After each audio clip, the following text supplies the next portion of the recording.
Hey everybody, welcome to Kevin's Garage. 2 years ago, my uncles gave me an 8-foot hydroplane that they've had in storage for about 40 years. Today, we're finally going to be taking a look at it. Now, before we get started, don't forget to like and subscribe. All right, let's go.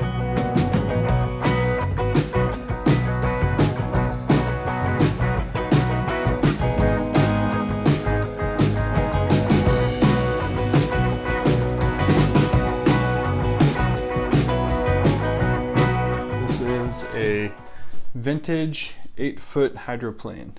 My uncles had it in their garage for the past 40 years and decided they finally wanted to get rid of it. Cleaning it up now, has a lot of dirt on it, as you can see.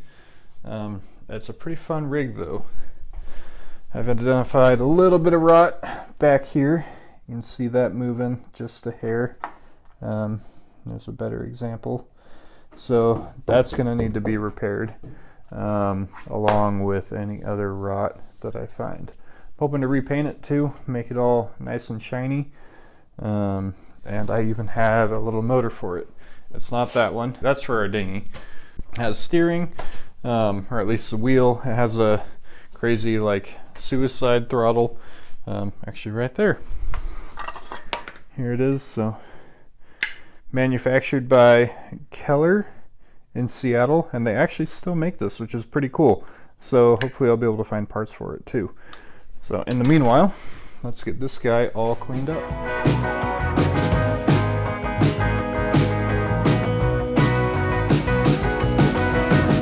I got the bottom all cleaned up, and now it's ready to flip over and put on sawhorses. So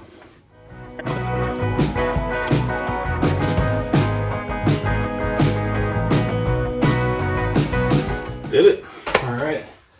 Here's a look at the hydroplane all turned over. It's definitely not clean. Still a lot of dust on it, but you can kind of get a general idea of what it looks like.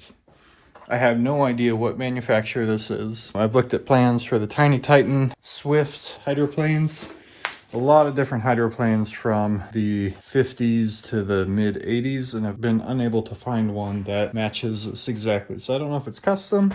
If you know, let me know in the comments. I'd really appreciate it because it'll really help me find out what the heck this thing is. What really sets it apart is the transom area. Not a lot that I've seen have this kind of cutout. A lot of them come straight down, or kind of the whole thing is angled at the same spot instead of having this little well right here. Another thing is having the steering wheel so far forward. A lot of the ones I've seen, not only are they typically a longer boat, but the steering wheel usually comes back to like right here. And then the sponsons end right here. So it just really gives you a good idea of like general dimensions of it. It is exactly 8 feet long. So yeah, here's the first look to the hydroplane, and hopefully its restoration and refitting with all new hardware goes really well. I'll keep you guys updated on this project. Thanks for watching this episode of Kevin's Garage. Don't forget to like this video and subscribe to my channel to get updates on the restoration of this hydroplane. See ya!